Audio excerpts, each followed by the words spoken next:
Hotel രുചിയിൽ നല്ലൊരു മുട്ടക്കറി തയ്യാറാക്കിയാലോ? അപ്പത്തിനും ചപ്പാത്തിക്കും പൊറോട്ടയ്ക്കും എന്തിൻ്റെ കൂടെ നല്ലൊരു കോമ്പിനേഷനാണ്. അപ്പോൾ ഇതിന് വേണ്ട ഇൻഗ്രീഡിയൻസ് എന്തൊക്കെയാണെന്ന് നമുക്കൊന്ന് നോക്കാം. അപ്പോൾ ഇതിനു വേണ്ടി ഞാൻ എടുത്തത് ഒരു വലിയ സൈസിലുള്ള ഒരു സവാള ചെറുതായി അരിഞ്ഞതാട്ടോ. അതുപോലെ തന്നെ ഒരു തക്കാളി എടുത്തിട്ടുണ്ട്, ഒരു 5-6 പച്ചമുളക്, കുറച്ച് കറിവേപ്പില എടുത്തിട്ടുണ്ട്. തേങ്ങ വറുത്തരച്ചിട്ടാട്ടോ നമ്മളിത് ഉണ്ടാക്കുന്നത്. വെളിച്ചെണ്ണയിൽ കുഞ്ഞുള്ളി, അതുപോലെ വെളുത്തുള്ളി, പട്ട, ഗ്രാമ്പു, ഏലക്ക, വഴനയില, കുറച്ച് പെരിഞ്ചീരകമൊക്കെ ചേർത്തിട്ട് മൂത്ത് വരുമ്പോൾ തേങ്ങ ചേർത്തിട്ട് റോസ്റ്റ് ചെയ്തെടുത്തതാണ്. മഞ്ഞൾപ്പൊടി, മുളക് പൊടിയും മല്ലിപ്പൊടിയും ചേർത്തിട്ട് റോസ്റ്റ് ചെയ്തതാണ്. ഇനി ഒരു കുക്കർ അടുപ്പത്ത് വെച്ച് അതിലേക്ക് വെളിച്ചെണ്ണ ഒഴിച്ച ശേഷം കുറച്ച് കറിവേപ്പില ഇട്ട് കൊടുക്കാം. അതുപോലെ നേരത്തെ അരിഞ്ഞു വെച്ച സവാള ചേർക്കാം. ഉപ്പും ചേർത്തിട്ട് ഇത് നല്ലപോലെ ഒന്ന് വഴറ്റിയെടുക്കുന്നുണ്ട്. ഫ്ലെയിം കുറച്ച് വെച്ചിട്ട് നമുക്കിതൊന്ന് മൂടി വെച്ചിട്ട് കുക്ക് ചെയ്യാം. അങ്ങനെ ആകുമ്പോൾ ഇത് പെട്ടെന്ന് വാടി കിട്ടുകയും ചെയ്യും.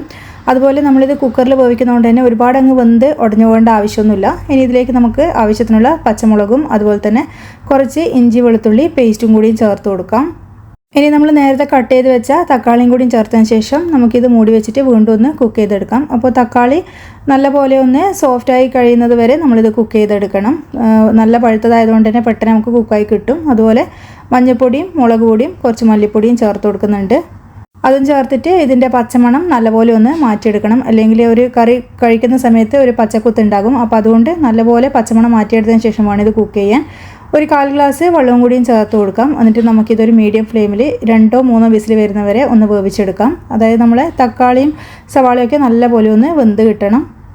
കുക്കറിൽ വേവിച്ചതിന് ശേഷം മൂടി തുറന്നിട്ട് നല്ലപോലെ ഇതൊന്ന് ഉടച്ചെടുക്കുന്നുണ്ട്. അതിനുശേഷം നമ്മൾ നേരത്തെ വറുത്ത് വെച്ച തേങ്ങ നരച്ചതിന് ശേഷം ഇതിലേക്ക് ചേർത്ത് കൊടുക്കുന്നുണ്ട്. അതുപോലെ തന്നെ കുറച്ച് വെള്ളവും കൂടിയും ചേർത്തിട്ട് നല്ലപോലെ ഇതൊന്ന് തിളപ്പിച്ചെടുക്കാം. ഒന്ന് തിളവരുന്ന സമയത്ത് നമുക്കിതിലേക്ക് നമ്മൾ പുഴുങ്ങി വെച്ച മുട്ട ഇതിലേക്ക് ചേർത്ത് കൊടുക്കാം. അപ്പോൾ മുട്ടേൻ്റെ സൈഡിലൊക്കെ ഒന്ന് വരഞ്ഞു കൊടുത്തു കഴിഞ്ഞാൽ മസാലകളൊക്കെ ഇതിൽ നന്നായിട്ട് പിടിച്ച് കിട്ടുകയും ചെയ്യും.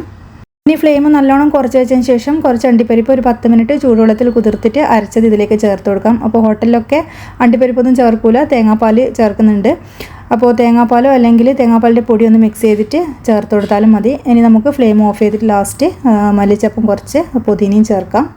അപ്പോൾ നല്ല സൂപ്പർ ടേസ്റ്റ് ആയിട്ടുള്ള നമ്മൾ കറി റെഡി ആയിട്ടുണ്ട്. അതുപോലെ തന്നെ ലാസ്റ്റ് വെളിച്ചെണ്ണയിൽ കുറച്ച് ചെറിയുള്ളി മൂപ്പിച്ചൊഴിച്ച് കഴിഞ്ഞാൽ നല്ല ടേസ്റ്റാണ് കേട്ടോ. അപ്പോൾ ഇതൊന്ന് തണുത്ത് കഴിയുമ്പോൾ വീണ്ടും ഇതൊന്നും കൂടിയും കട്ടിയാകും. അപ്പോൾ നല്ല ടേസ്റ്റ് ആയിട്ടുള്ളൊരു കറിയാണ്. തയ്യാറാക്കി നോക്കാൻ മറക്കരുത്.